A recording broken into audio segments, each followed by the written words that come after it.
get going. Yeah, great. Thank you everyone for letting us know where you're from. We'll get started. Really nice, by the way, to see some more people from Spain and France, South Africa, Pakistan. Is really lovely to see where everyone is from, and really nice to be with such a diverse group today. That's really exciting. So thanks everyone for being here.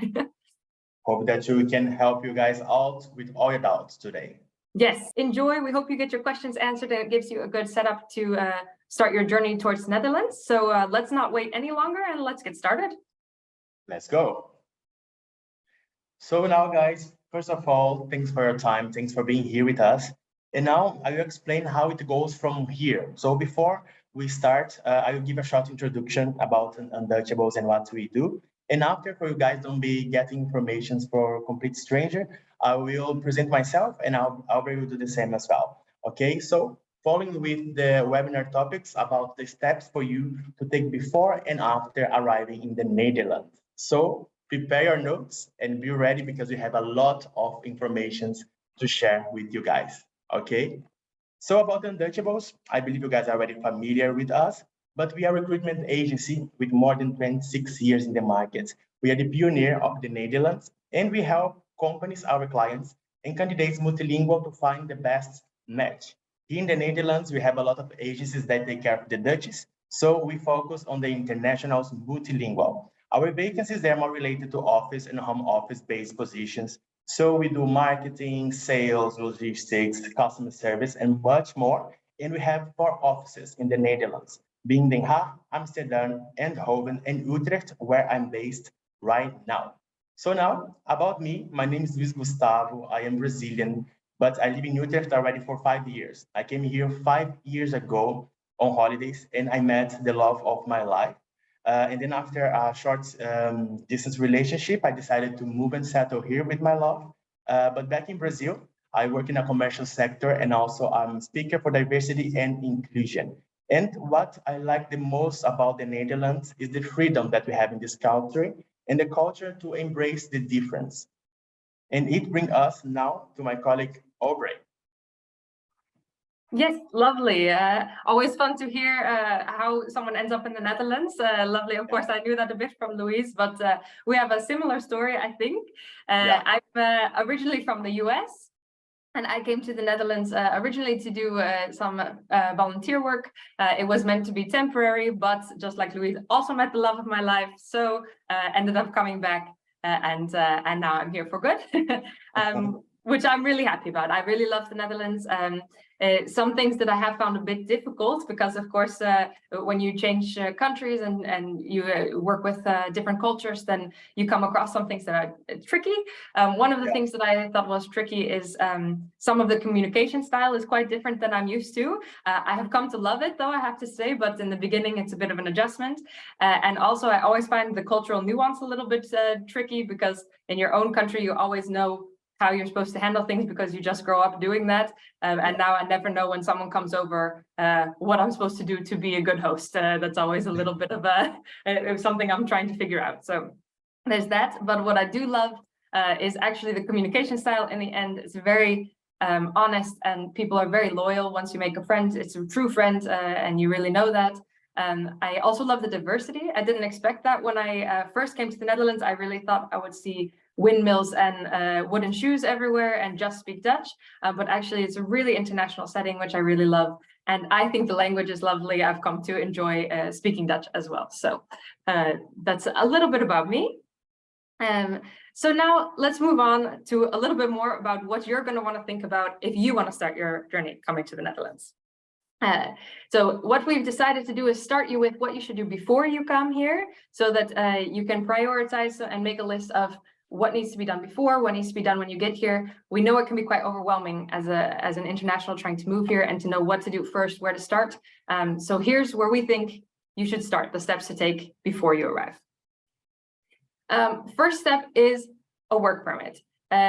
This is, of course, applicable to those who need a work permit. So let's just start there. When and do you need a work permit? Who needs a work permit?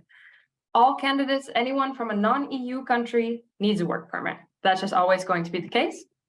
If you're from within the EU, then you don't need a work permit. So that's always nice. If that's the case for you, then you can skip this. You can like fall asleep for the next couple of minutes and then join us again on the next step. But of course, I saw in the list, there's a lot of us, including both Louise and I, who are not from an EU country and have had to go through the work permit process. So first thing to do is to figure out what kind of work permits there are and which one fits your situation. So one of the situations is that a company can sponsor you. That's typically if you have a job already arranged here, then they can sponsor your work permit. There are some specific requirements for that. So that's something that you would need to look into with the type of job with the company. Also be aware not every company is able to do that, but you can find a list of those on the IND website, which we'll talk about in a moment. But that is one option to come on a visa from a company. Another option is if your partner is from an EU country. That's in my case was how I ended up, at least after when I first came for a couple of years. I had a temporary work permit or a temporary volunteer permit. But then when I came back, because my partner is from the Netherlands, then this is the type of work permit I arranged at that point. So that's another option that your partner signs as the sponsor instead of a company. You can also get a search year permit. This is quite a popular one.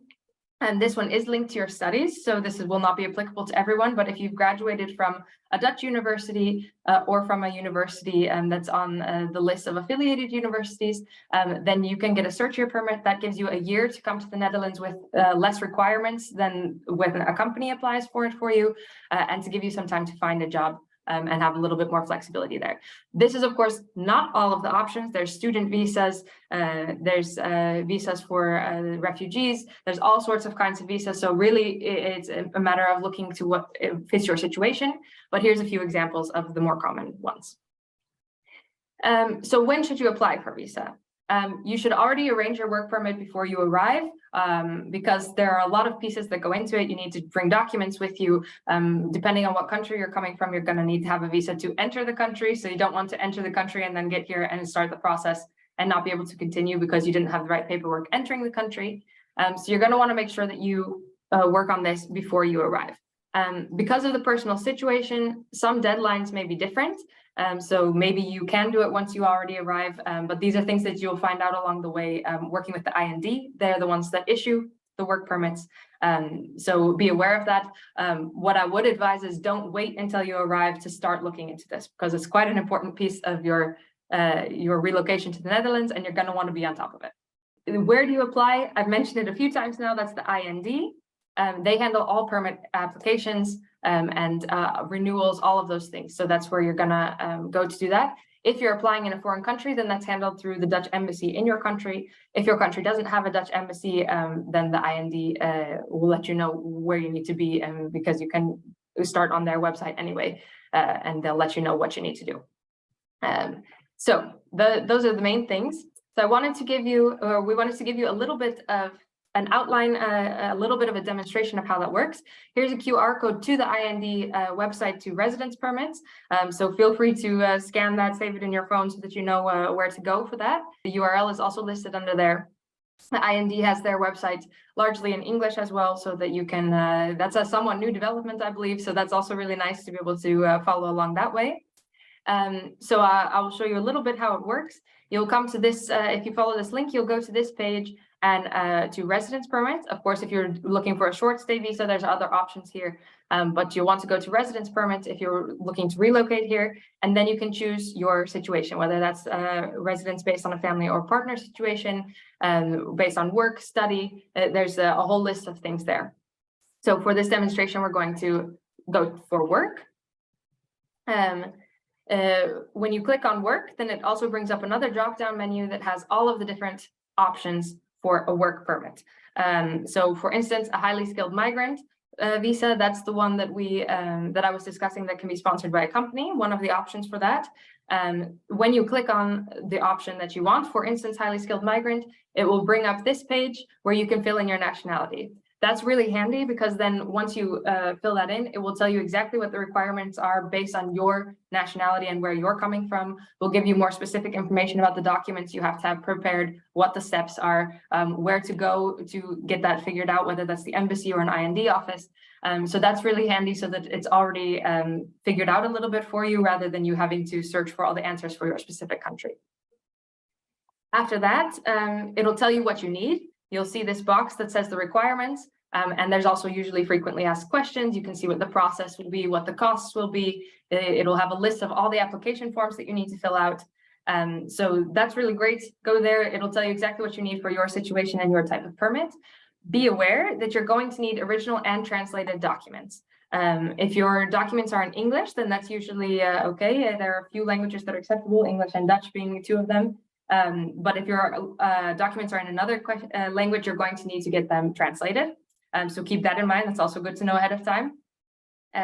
What you're going to need are your ID or your passport from your country of origin, your birth certificate.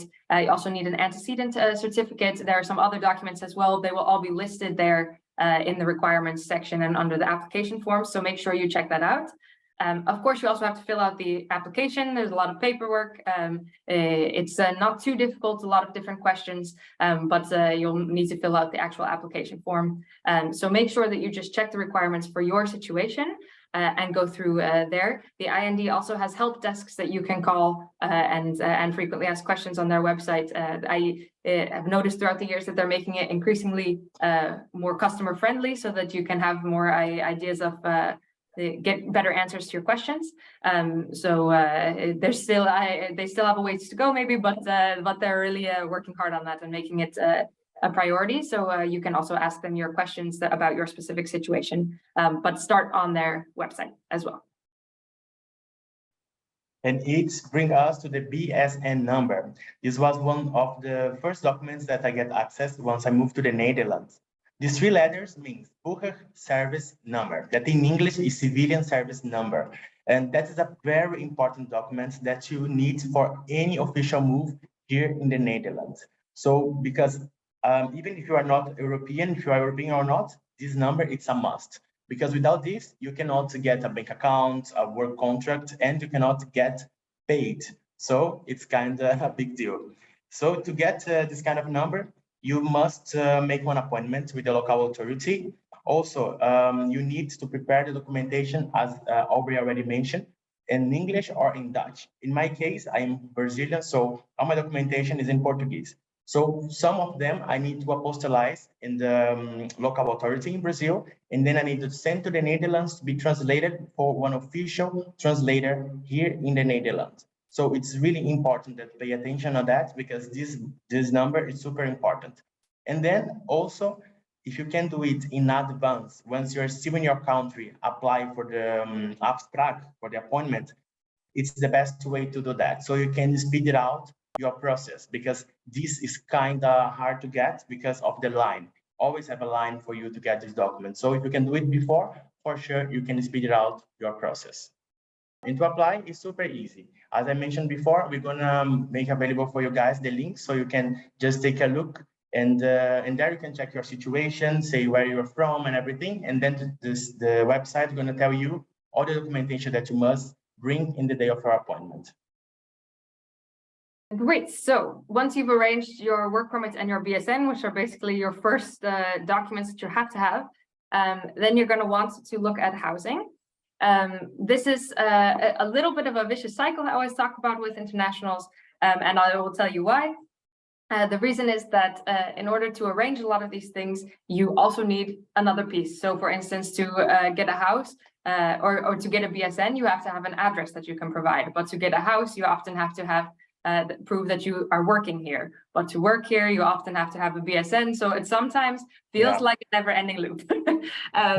But it is possible. We see it every day with internationals that get established here in the Netherlands.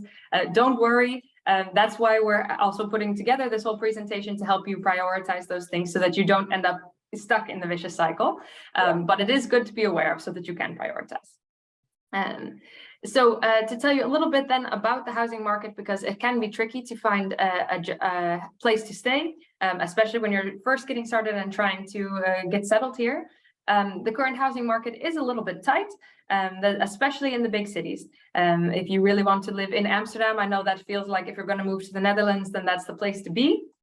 That is a little bit tighter of a housing market and a bit more expensive than some other areas. So this is a good thing to think about. Then maybe it's worth looking in other areas. Amsterdam, for instance, has a lot of suburbs around it that you can also live in, but that tend to be cheaper than living in the city itself. You also have other countries or other cities that are really nice to live in, but maybe less commonly known. A lot of the bigger cities like Eindhoven or Maastricht, for instance, are further away from Amsterdam, but really still have a lot of nice things to offer. Another option is to live more in a town that's not as close to the city. The Netherlands is quite a small country, so you can get around quite well, and we have good public transportation, which we'll talk about in a while. So those are things to keep in mind, that maybe you don't have to live in the heart of Amsterdam because it might be expensive and hard to find an apartment, but you could live really close to Amsterdam and still get to have the Amsterdam experience without paying Amsterdam prices, for instance. Of course, if Amsterdam is your dream, go for it. It's a lovely city, but you can also think outside the box with your housing. There are also a few options that you can work with when you are looking for housing. One thing is temporary housing. We hear this from a lot of candidates who are first moving here and trying to get established and running into the issue of needing addresses for things and setting up their BSN. You can often use an address at an Airbnb or something like that, a hostel. Occasionally, your company is able to provide an address for you. That's not as common, but can happen. So that's an option that you can look into, is to have something where you can basically land and get your documents sorted out and then arrange housing after that. Be aware that often staying at an Airbnb for a prolonged period of time is more expensive, of course, than renting a normal apartment. So make sure that you think about that ahead of time and have that arranged and know what that's going to cost. Another way is, of course, renting. You have to provide proof of employment, or at least proof of income, when you rent something. I remember when I first started to rent something, I was a little bit shocked because I knew it was a price that I could pay per month, but they wanted to see that my income, my salary per month was 3.5 or 4 times as much as what the rent would be. They do this to make sure that they're not going to get a renter in there that can't pay the bills. But to me, of course, that felt like a lot, because then the amount that you can rent is much smaller than maybe I myself had budgeted for or anticipated. So keep that in mind as well when you're looking to rent, that those are going to be some requirements. It's a little bit different per renting organization, but it's usually between 3 and 4 times the rent. Your salary has to be 3 to 4 times the rent. There you go. Another option is to buy, of course. That works pretty similarly to a lot of countries, where you put money down and then have monthly payments, and you have to go through the bank to get the loan. So keep that in mind as well, because you'll want to set up things with the Dutch bank and get all of your loan things sorted out as well. They do have a few programs in the Netherlands, depending on how old you are or what your situation is, where maybe you can get a better loan rate, things like that. But those are things you look into with your specific bank. When you're looking for a house, make sure that you check reputable sites. There are some sites that have people who are renting out their house, but that's actually illegal for them to be renting it out. This is, of course, a lot more difficult if you're coming from a foreign country and you don't know what the rules are or how that works. So it's always good to look for reputable sites. Funda and Pararius, for instance, are pretty reputable sites. There's a lot more than that, but make sure that it's a site that's really run by an organization. You can check those things online as well to find out what's common in the Netherlands in addition to these two. But you want to make sure that you don't end up on a site where you're renting illegally from someone and then aren't able to stay in your house or aren't protected as a renter. Also, we have some partners listed on the Untouchables website, so you can also take a look there for some help with housing, including things like furnishing your house. That's also can be tricky when you first arrive. So a couple of tips when you first arrive for setting up your house is you want to make sure that you know ahead of time what the house is going to be. When you're renting, for instance, often you have to put in the floor and the lighting and paint when you first arrive. Louise and I were talking about this. For him, that's quite normal. For me, that was not at all normal. So it depends, I guess, what you're used to. But it's good to know either way, because moving is never cheap. So you got to keep those things in mind and know what your expenses are going to be, and then set up your utilities, and make sure that all of that is set up. Luckily, in the Netherlands, once the municipality and your city know where you're living, then a lot of those things happen automatically, because they know how to find you and so you can pay your gas bill and your water bill. But of course, you'll want to set up internet, all of those things. And we have a really great partner called Dutch Review, who writes articles about all of these things. So that's where I would direct you for sure, because they have a lot of articles about specifically how to set up internet in the Netherlands and how to choose a provider, and many more topics just like that that are really helpful. So I see that we're getting some questions, by the way. We will definitely come back to these as we go along, and as we get to the question and answer. So feel free to keep adding them to the question box. For sure. Again, we're going to do our best to answer the most questions we can. Definitely. And now it brings us to the starting applying for a job, one of my favorite subjects, because me, as an expat, I know exactly how it feels. And as a recruiter, I know exactly what to tell you guys as important pointers in this process.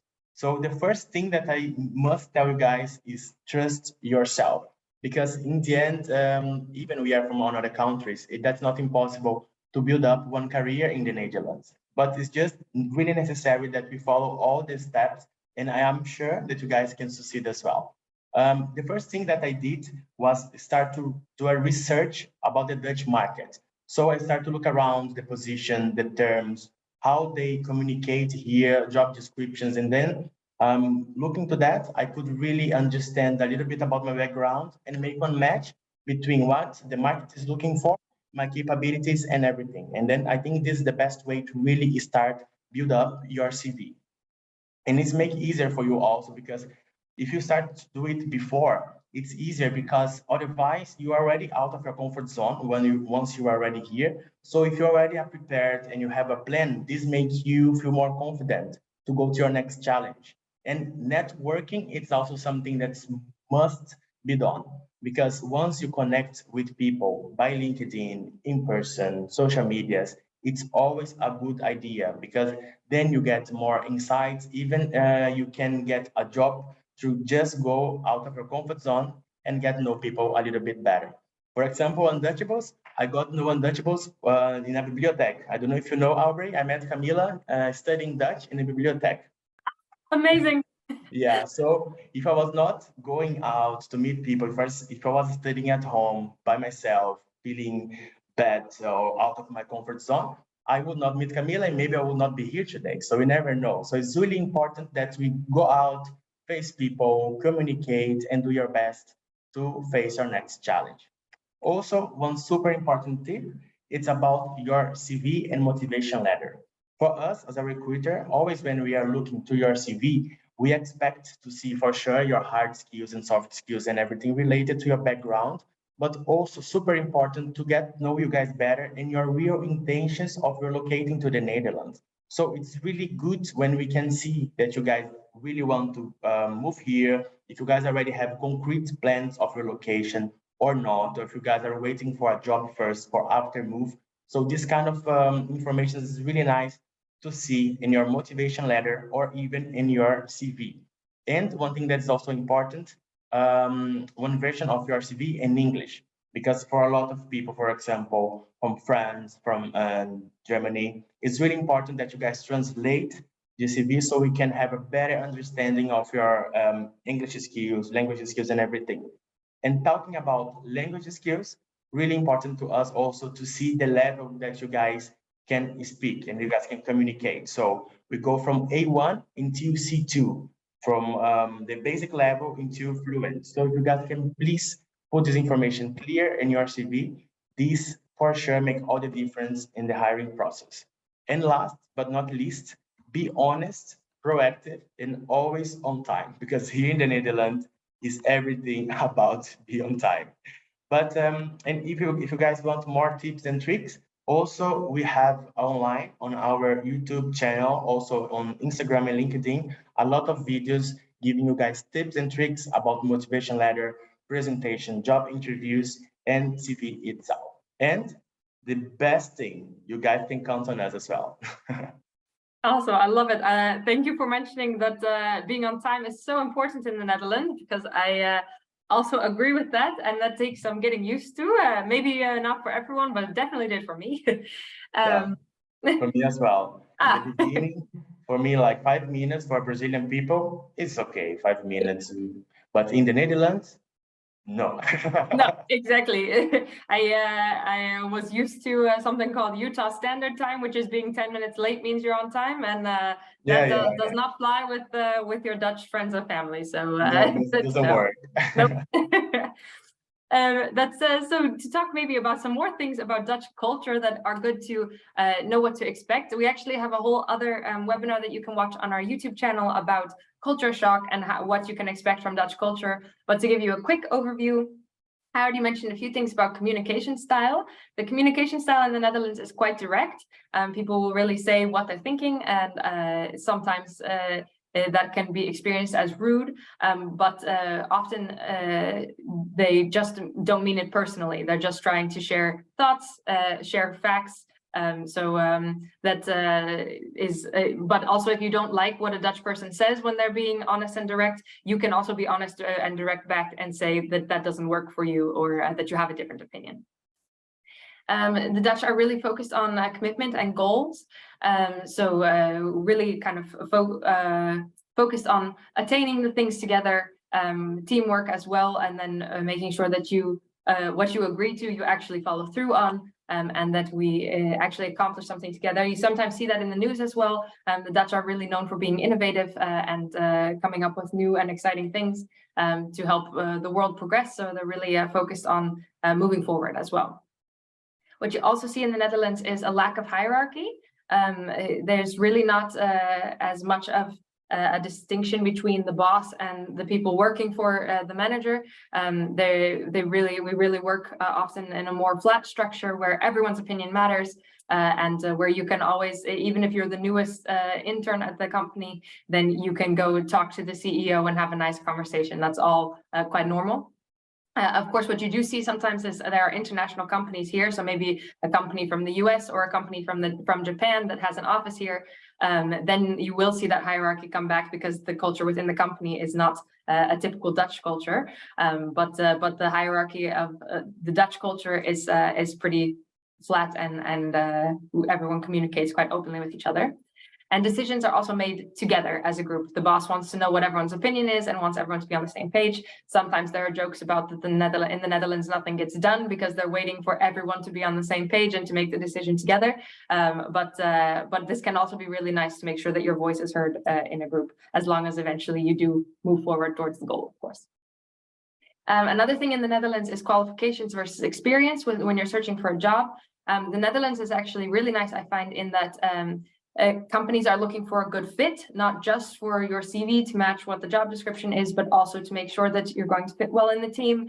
If you have experience that's going to add to the company, even if that's not exactly what they were asking for, then companies can be flexible with this.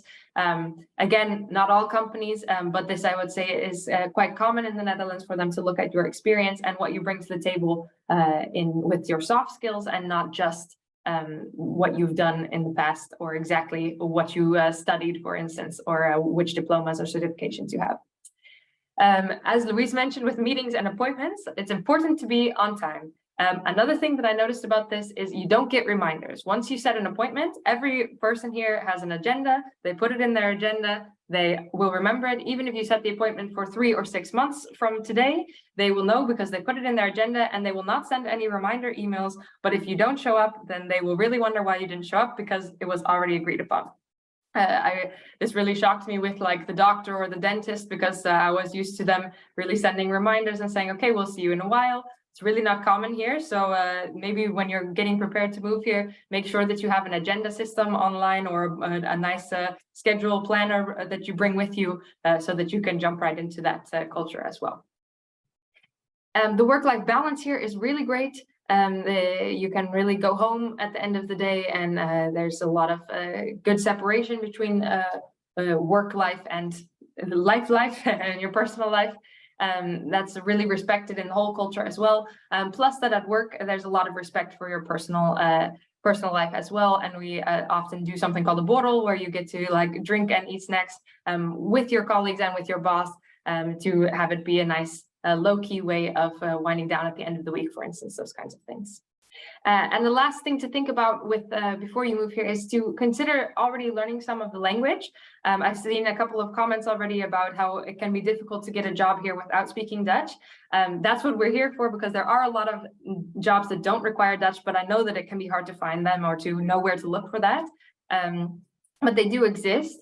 So actually, it's totally possible to live here without speaking the language. But I would say from experience, it's nicer if you can learn a little bit, just for yourself even, so that if something goes wrong with the train and they're announcing what you need to do to get to your destination, that you know what it is. Or when you go to the grocery store, all the words look a little bit familiar. That also helps. Plus, it helps you to understand the culture a bit more. I love learning all the little Dutch sayings and finding out what they mean and how they're used, and that can be a really fun way to connect with the culture as well.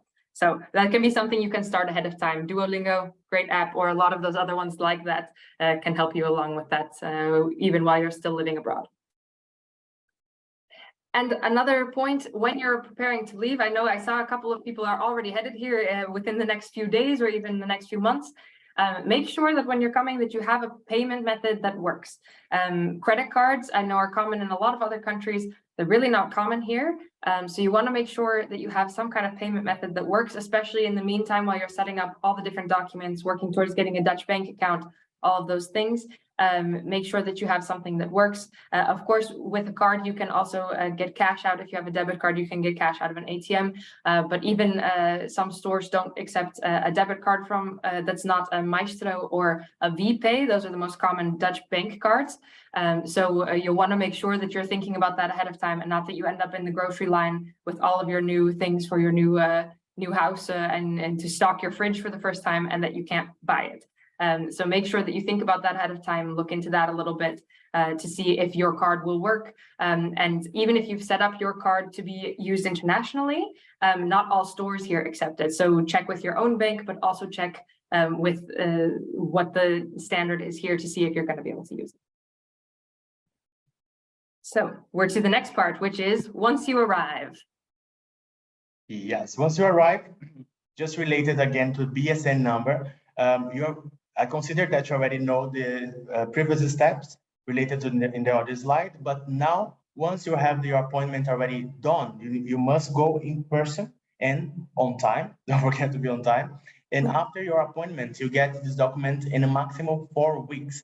This can change and related to your situation or documentation, but can be a little bit longer. But maybe if you have everything there in the place, can be even delivered to you in the same day. So it's important that you really double check all the documentations, all the translations, apostolate documents, and then if you have everything, maybe you are lucky and you can get the document in the same day. And this is gonna make your life for sure way easier here in the Netherlands. Definitely.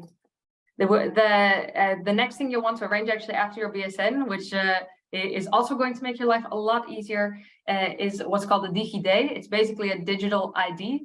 That's the name. It's like a passport to everything in the Netherlands. So like what Louise said earlier about your BSN, you're going to need it for everything. Your DigiD is the way that you can use that super easily to arrange things online and to get through those processes quicker. You can access all the government sites with it. It's really nice because you've already verified your identity when you get the DigiD, which means then that every time you log in, you just have to use the app or a two-factor authentication, but then you're in, rather than every time having to show your BSN and your passport and go through that whole process. It's also a bit more secure that way. So again, like we said, it makes life easier. You can use it for inburgering, which we're going to get to. You can use it for arranging everything with your taxes and tax benefits. In the Netherlands, you have quite a few things like that, tax benefits for helping with childcare or with housing, different things like that. So this is a good way to help you arrange that. Also for education funding, if you have some kind of loan or a scholarship or anything like that, you can use it for that way. And it's really nice because you can use it with the IND to arrange everything pertaining to your work and residence permit, which just makes life faster. So it's also nice because then it saves you some time having to show up in person to some places because you can arrange a lot of things online. So how do you apply for your DigiD? It's actually quite similar to some of the other things we've talked about. This is a fully online process, which is really handy. I'm always a fan of if I don't have to run around, especially when you come to a new country, you don't want to have to be just spending all your time going to different offices. So you can do it online. It just takes a bit of time for you to for it to be activated. What you need is your BSN, your registration address. So that's the address that your BSN is linked to. I saw a couple of questions, by the way, if that needs to be a permanent address. It doesn't, but you have to be able to prove that you're staying there for a long enough time that you qualify for a BSN. So it doesn't have to be a permanent address, but you do need to be there, and that does need to be your place of residence. Usually you have to prove that it's your place of residence, so show a piece of mail or something that came to that address in your name, those kinds of things. But it can be an Airbnb, but that you can prove that you're there for a longer period of time, basically. The steps to get your DigiD then. Another thing you will need your mobile phone number.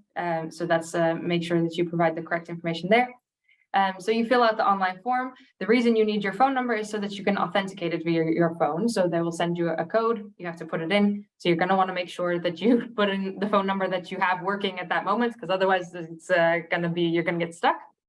Then you will get a code sent to your mailbox. That's why you need to also provide the correct address where you actually are, because they will send it to you via post, and you have to actually open the physical mail and then put that code in. That takes some time, so you will do the first part of the process, wait for that letter to arrive, and then complete the process.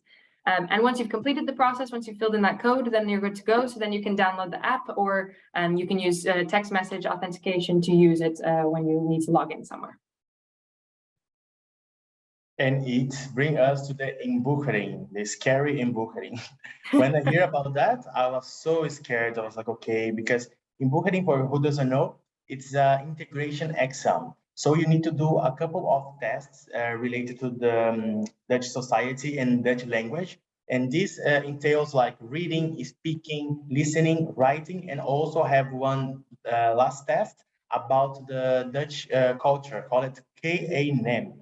And then to do this test, it's kind of easy because the government provides everything, one platform for you to study with a suggestion of books and everything. They even provide also a loan for you to pay the cost of the application, because to do this test, you also must pay. And they also, with the loan, you can also do courses, Dutch courses, whenever you want to study, the government provides you a loan as well. And then in the end, it's up to you if you use the loan or not. It's optional, and then you just need to go for it. In my case, I had a partner visa, so for me it's a must to do the inboekering. But for other visas, it depends. If you have a work visa, study visa, you must go in ind.nl and then check your situation if for you this is optional or it's a must.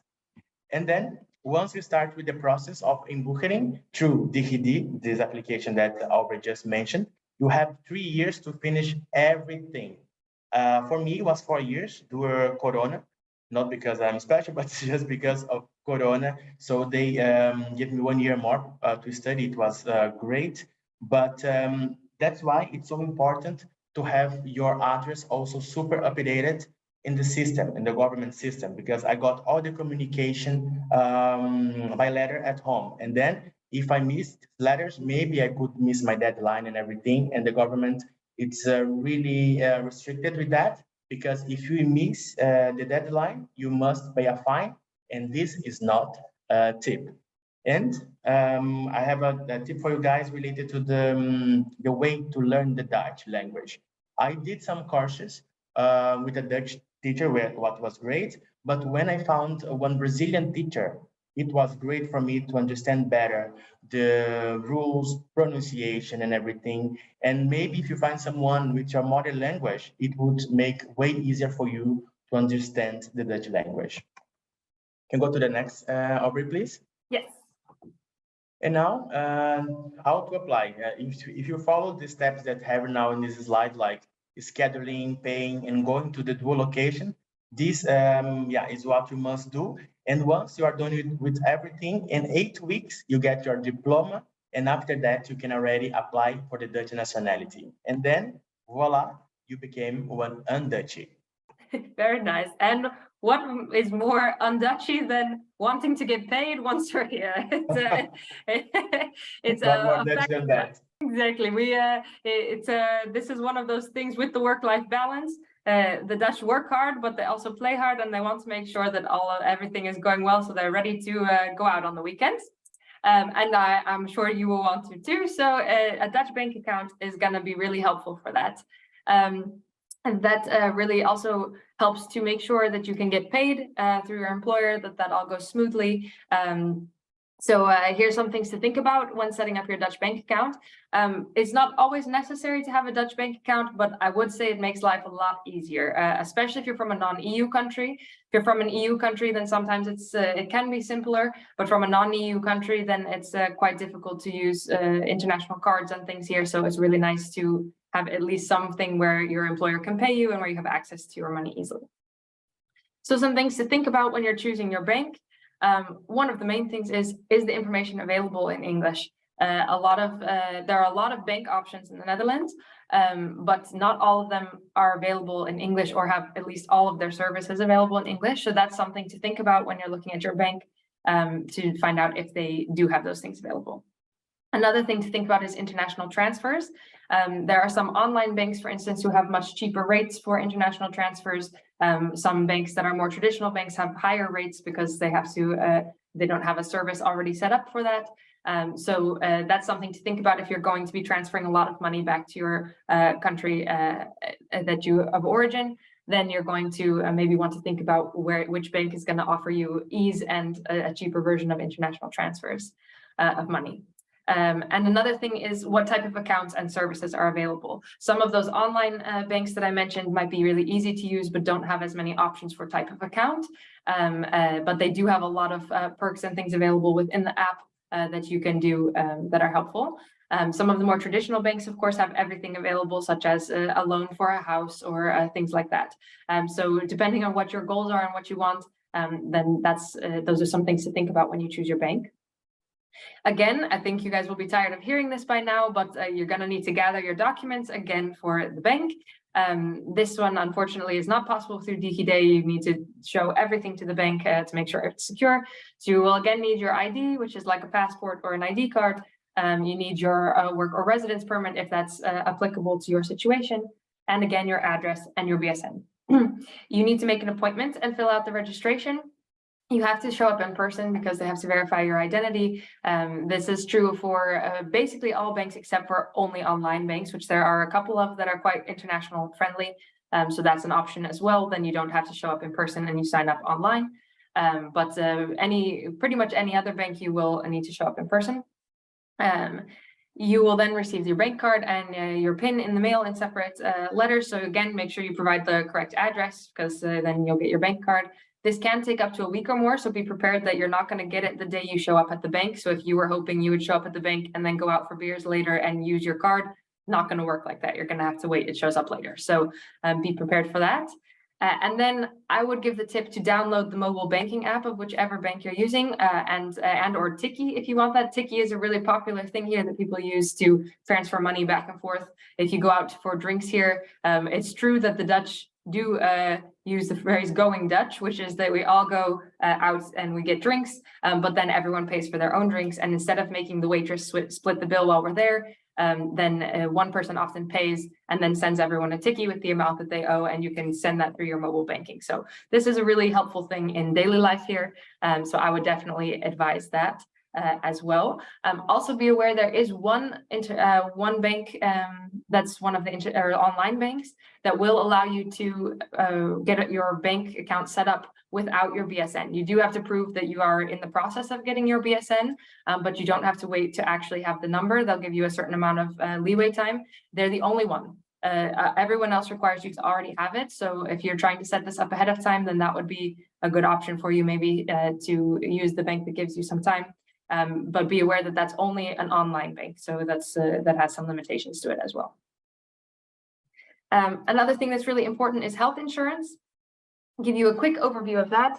It's good to know you arrange it individually. It's not paid for by your employer or supplied by your employer or linked to your contract. Something that every person in the Netherlands is required to have by law, and you have to arrange it yourself.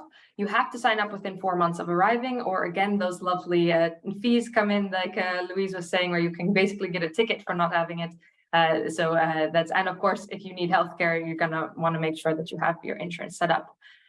There are some exceptions for those who are living abroad or maybe have their employer is abroad, but that's really specific situations. So I would just assume you're going to have to arrange it yourself and within 4 months of arriving.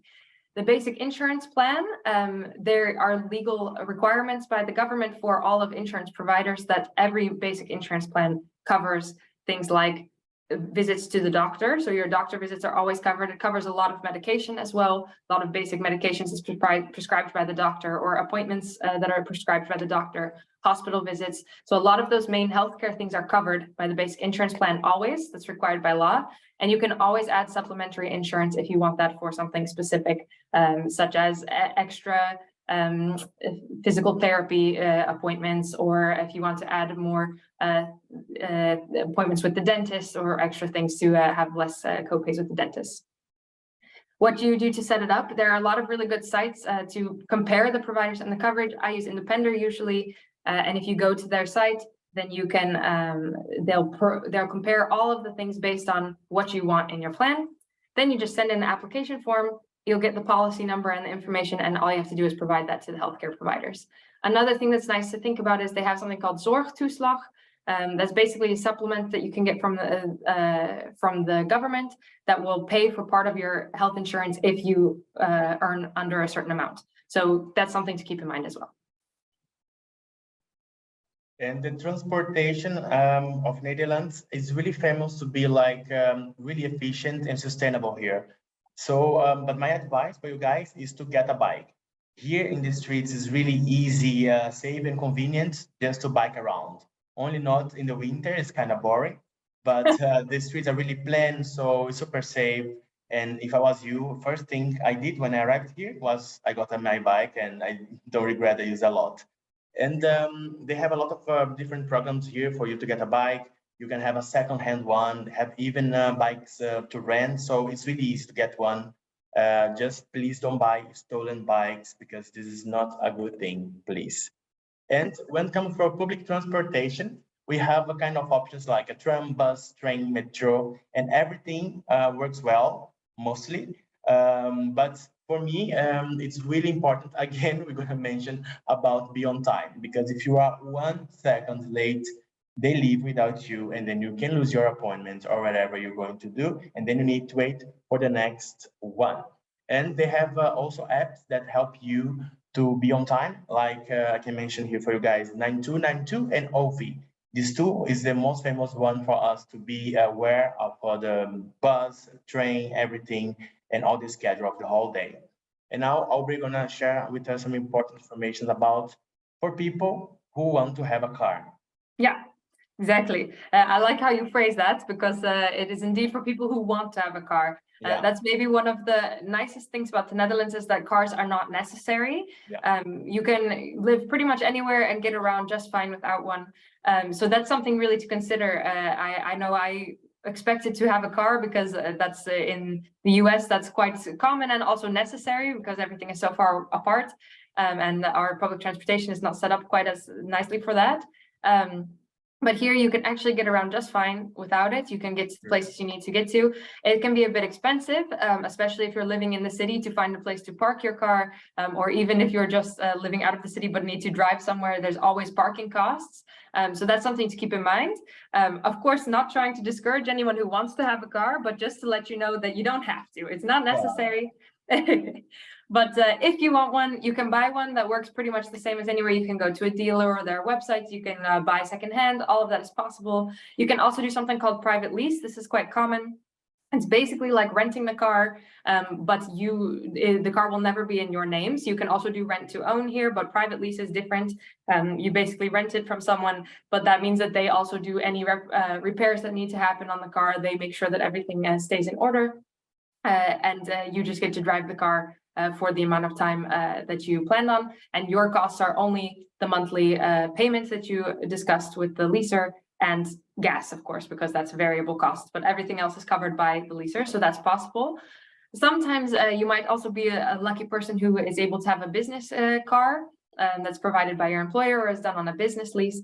Often this is cheaper as well, and it works kind of similar to private lease, where you pay a certain amount to get to use the car, but it's covered by your employer, and all of the repairs and things are covered by your employer as well. So there's some good things to think about. But like I mentioned, you definitely can get around without it, especially in the city. It's really simple. Dutch people do a lot of walking, biking, and using public transportation, so it's definitely possible. So that's the end of this very quick run through of a lot of information. We know it's a lot, so hopefully when you can take your time when you watch it back on YouTube. Also, we have other helpful videos and blogs that can help you along this process. But we now have a few minutes for some question and answers. I saw that we already have a bunch of questions, so we're going to get what we can in the next few minutes. And if your question doesn't get answered, don't worry. We'll cover it, and we're going to do a series on our Instagram next week to go through all of the questions from today. So if your question doesn't get answered in this moment, don't worry. We really want to make sure that you get the answer that you need. So keep an eye on our Instagram, and we will show that for you next week. Okay, perfecto. So now, shall we go through some questions? Yes, perfect. Yeah, great. Okay, I have a question here from Carolina. So I'm from Poland, and I don't need a work permit. Right, correct. Yeah. Correct, right? She doesn't need. Correct.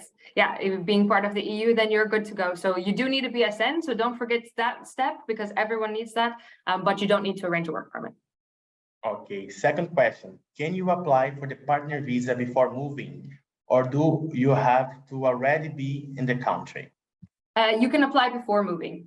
You can also apply once you're here, depending on what your situation is, but you can definitely apply before moving as well. Sometimes that's easier because then you can enter the country easier and have everything set up before you arrive. So that's definitely possible, yeah. Next one from Perihan. Thanks for the question. Can I get a BSN number without a permanent address? Yeah, really good question. This is something that you will want to check with your city when you make the appointment to find out what their requirements are on the address. It doesn't have to be a permanent address in that you don't have to have like a renting contract or a housing that you've bought. You do have to be able to prove that you have been there though, and that you will be there. You have to be able to prove that that's your location, that you can receive mail there. So you can't just put an address that you have no access to. So that can be a little bit tricky, of course, to try to figure that out. So do keep in mind that it has to be an address where you can get physical mail, and that you can prove that you have a connection to. But you can check with your city when you make the appointment to find out exactly what their requirements are for the BSN registration.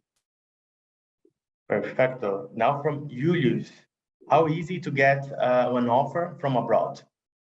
Yeah, that's a really good question. I also saw some other comments about this, that it can be quite tricky when you're trying to get here and then you get a lot of rejections. It's a little bit difficult because there's, of course, more time required if a company wants to hire someone that's still coming from abroad. You have to set up all these things we've talked about, move here.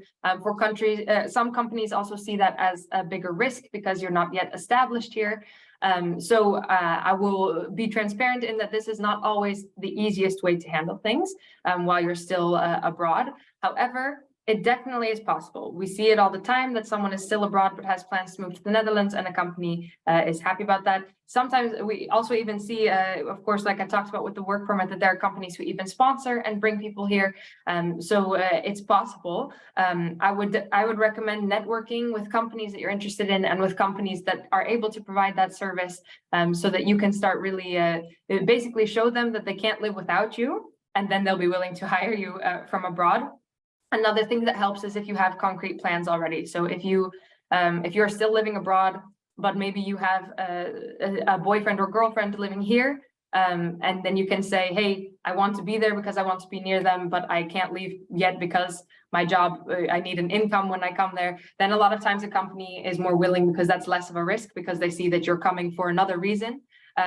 Or if you have a plan to move to the Netherlands, but you don't have a job yet, then I would always provide that information. Let them know you're going to be here in the next 3 months, or you have a reason to be here, or you came here on vacation and really want to live here and are already looking at houses. Let them know that you have concrete plans and ideas for why you want to be here. Perfect. Now from Mahmoud, can we connect with you guys on LinkedIn? Yes, please do. Do it. Albert de Wilde, Louise, I think you're Louise Neto. Louise Neto. Yeah, Louise with Z in the end. L-U-I-Z Neto. Perfect. Please, yes, please connect with us. You can start your networking already in the Netherlands by connecting with Louise and I. Please do it. For sure. It will be a pleasure to have you guys around. Definitely. What is the difference between residence visa and working visa? Yeah, really good question. So a residence visa just allows you to work here.